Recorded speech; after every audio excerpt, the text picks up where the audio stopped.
Well, here we are at the entrance to the Walter Chrysler Museum. The entryway, there's an atrium here with a pedestal where they display concept cars. Down there is the original Chrysler Newport, which is a 1941 concept, dual cowl. And over there is the Dodge Thunderbolt, I think it's called.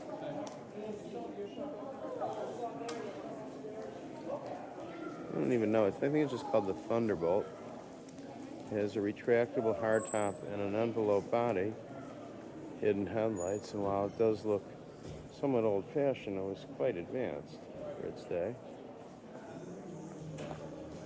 We'll look at some of those other ones. This is the Newport.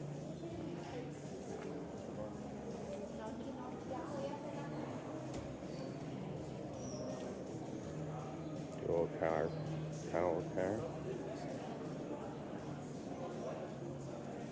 I think this was used as a pace car too. And now we're going to go over to the history section. Sorry about that, folks.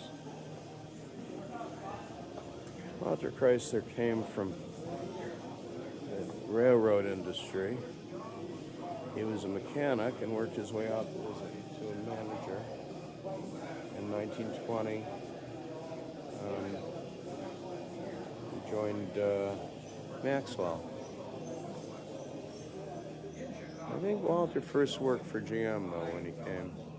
Willie Durant brought him to Michigan.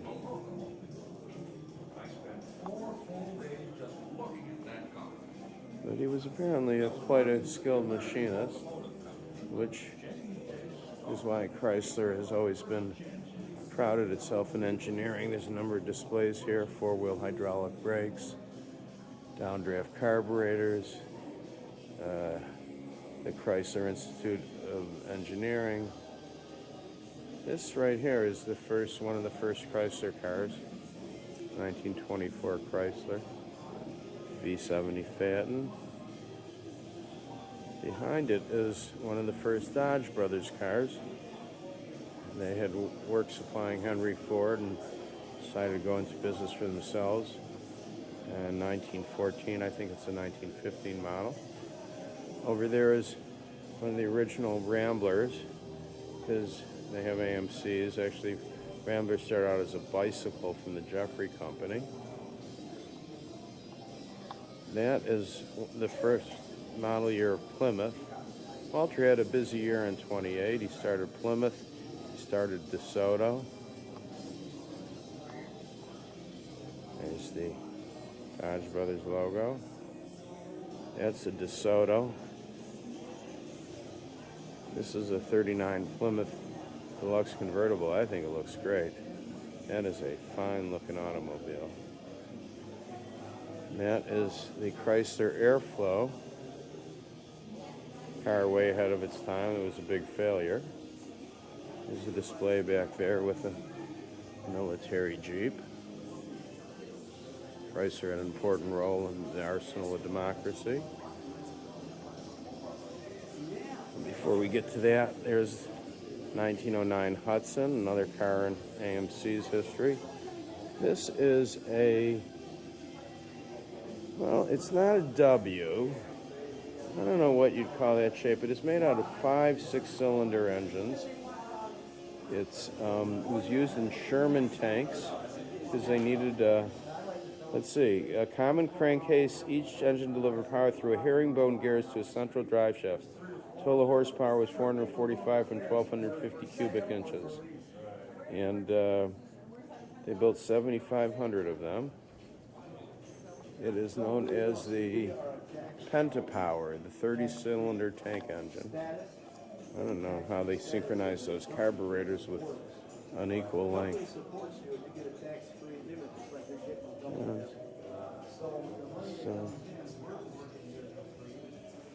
Let's back off a little. That is quite an engine. I don't know what I would call it. It's sort of like a W. It's sort of like a W sitting on top of a horizontally opposed. That is one weird engine. And behind it is Chrysler's first Hemi, which is an experimental aircraft engine that never went into production.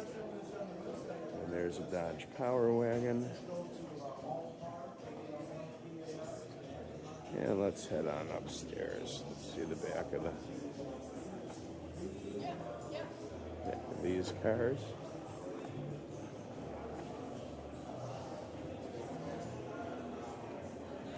These were quite revolutionary for these days. I understand these cars came out about 1940-ish, 41. There's a 48 Chrysler Town and Country with the mahogany panels. Actually, 40, that was also later on, they went to, I think, the first fake wood panels called Dynoc, 3M Dynoc. There's a car called the Pronto that I don't remember. That's the Slingshot. And there's another one way up there that I forget what it is, but we'll go see. Okay, so we're going to go upstairs. That is a Chrysler New Yorker convertible. There's the Thunderbolt. There's the Thunderbolt on the side of the door. That car is called the Pronto Spider. I have no recollection of it. Kind of cute looking. A little bit of a hot mess with all the curves. And that one is I think that's the Slingshot. I think that's called the Slingshot, and that's something else. So, here's the Dodge Dakota Sidewinder, which I think is where somebody at Chevy got the inspiration for the SSR.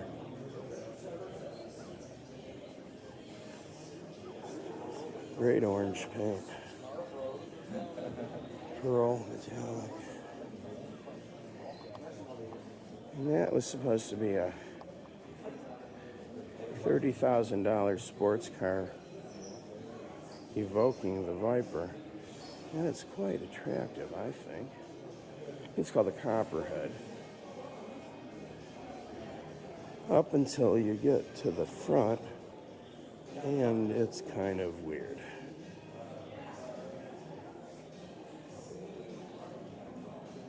Oh, that's the Slingshot. Okay, that is the Slingshot. It's a cute little coupe. Another shot of the Pronto.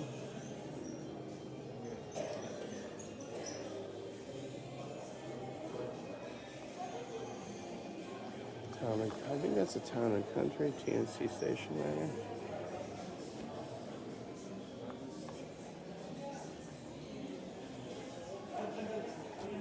That's Town and Country.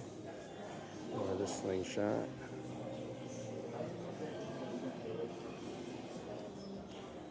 First generation 1984 Dodge Caravan minivan. You couldn't have a Chrysler museum without the minivan. Funny, there's no crossovers here. It's not pristine. Some of the fake wood is flaking off. And that car is, oh, it's the Razor. The Razor, that's what it is. There is 56 Imperial.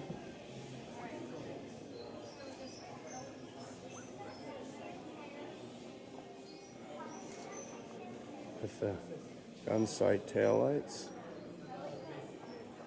Oh, it's an Imperial Southampton coupe. It's a Challenger RT and Plum Crazy with a 426 Hemi. And this is probably the most valuable car in the building. Do I have to explain to you that it's the Chrysler turbine? But it is. Chrysler owns two of them. There's another one that's sitting in the styling studio, I was told, for inspiration, up the road at the headquarters.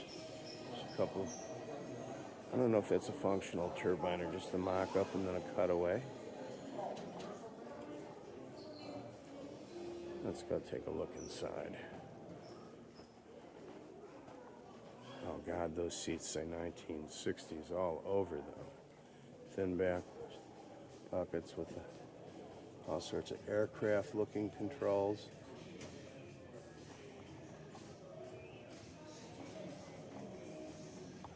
Sounds like a big vacuum cleaner when it runs. That's the Chrysler 300. And I think that's also a letter car. This is a 300C. This is 5061. Yeah, I didn't know the fins were that big. And see, yeah, it's a 61. Chrysler 300 with Ram induction. And that's a Coronet from NASCAR. These are K cars. There's a turbo pan in the back of something I've never seen before. A K car platform.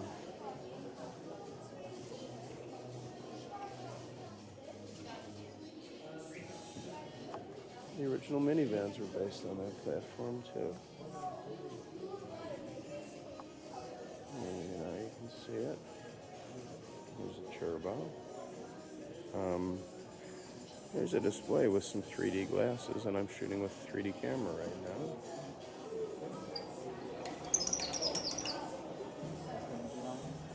Apparently Chrysler was the first company to go to an alternator, which was easier to spin.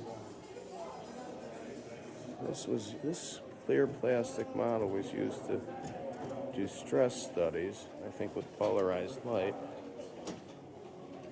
Here's a Hudson Hornet with twin H power, the fabulous Hudson Hornet.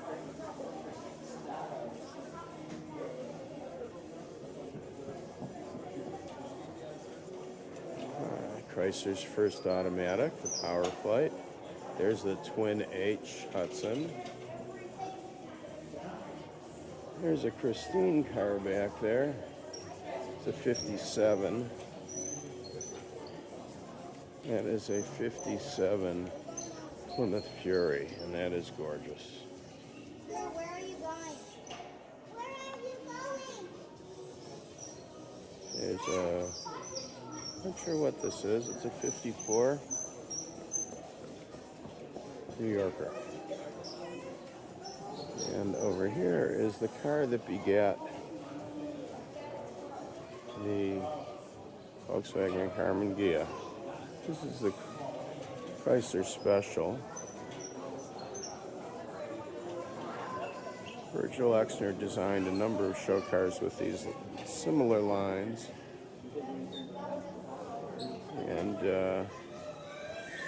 And most of those, the cars, Chrysler's 50s concepts were made by Ghia in Italy, because they did good work cheap.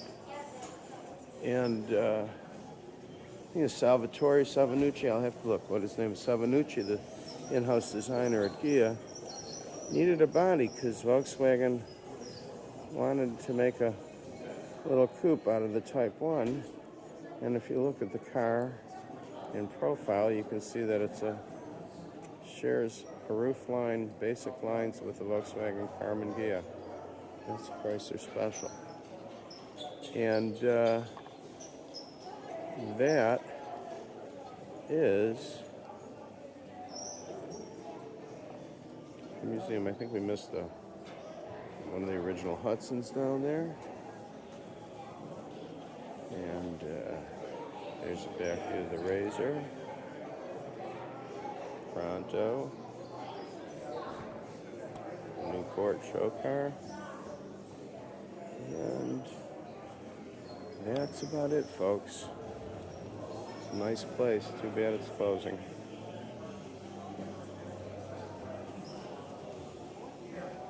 One last look around on the top floor. And we are done. Okay, we're here in what the museum likes to call Boss Chrysler's Garage.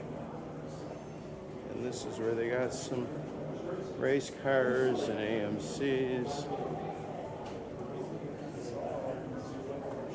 This is the Viper Cafe.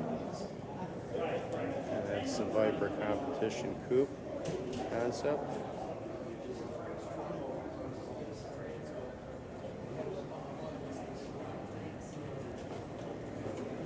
A couple Hemi-powered muscle cars. Charger RT and a Super B. Let's see that.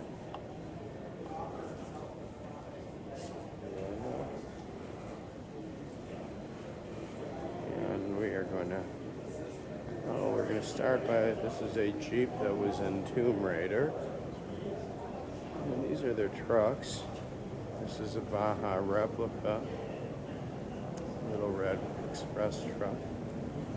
That was, I think, the 64 pickup with the wedge engine.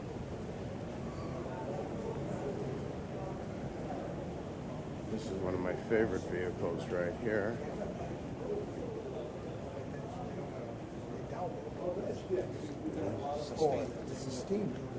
That's the Dodge swept side. The truck with fins. 57.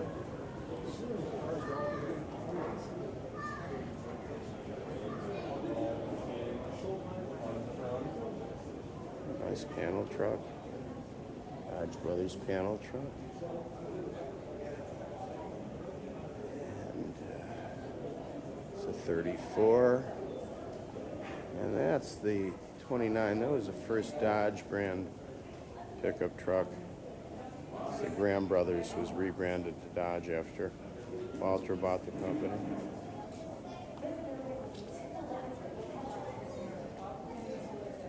Excuse me, could you do me a favor, please? Could you crank that so I can get video of it? I believe that moves. Can you turn that crank?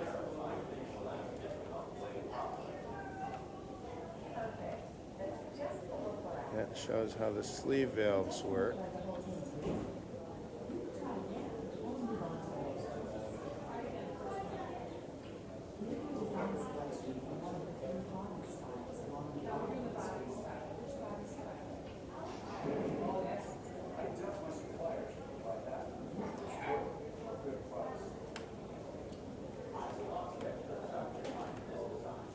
Thank you. Willis Knight touring car. Chrysler bought Willis Knight in the early 20s. There's a Nash, a Hudson, an AMC AMX, and a Eagle SX4. Car way ahead of its time. It's a Chrysler Hemi-powered air raid siren. This is a car that virtue signalers love to hate, the Dodge La Femme, the concept made to appeal to women. And that's the La Comtesse show car. We'll get another view of it around in a second.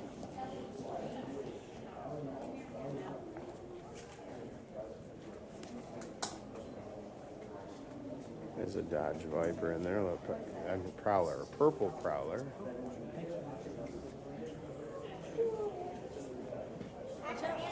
Excuse me, that's okay. A Wedge, a Hemi.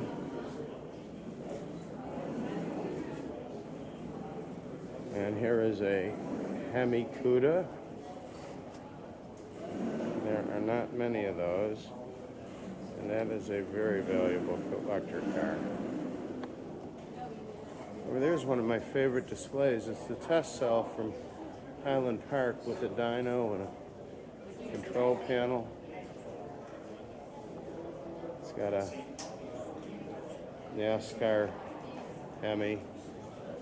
The generator, I guess, that puts the load. And let's see. Let's go inside here. These are the race cars.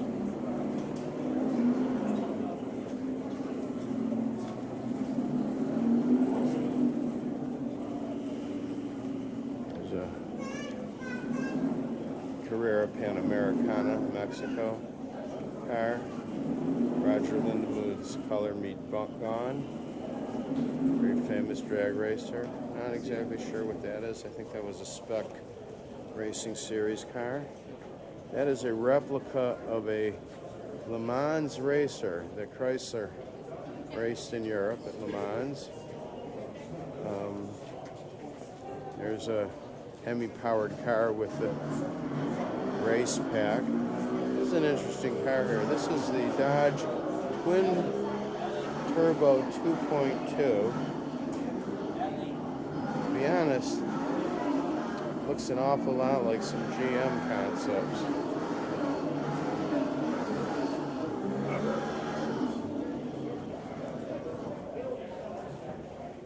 But, from the same era. And then we'll go out to the other side. Kids enjoying. Whoops, sweetie.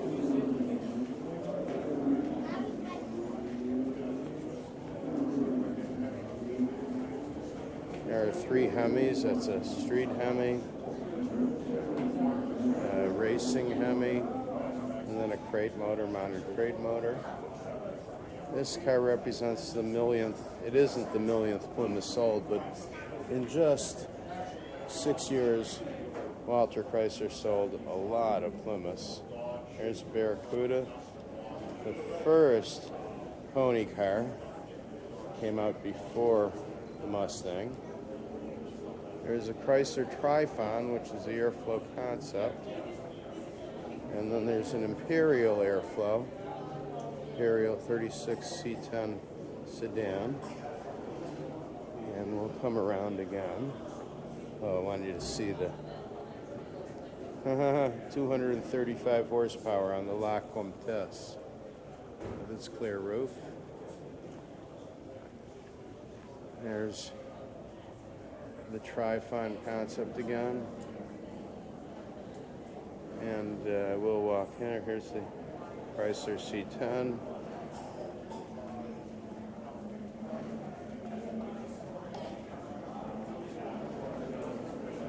And there's one of my favorite cars of the early 70s, 1970 Plymouth Valiant Duster 340. And I have to look.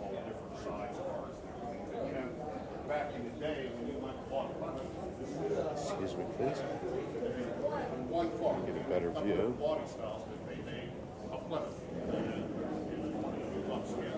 The Duster with its fastback roof. It's really just a Valiant, but there's a Dodge Shelby Charger and a Shelby GLHS. GLH stood for Goes Like Hell, and the GLHS stood for Goes Like Hell Some More. And that's Boss Chrysler's garage.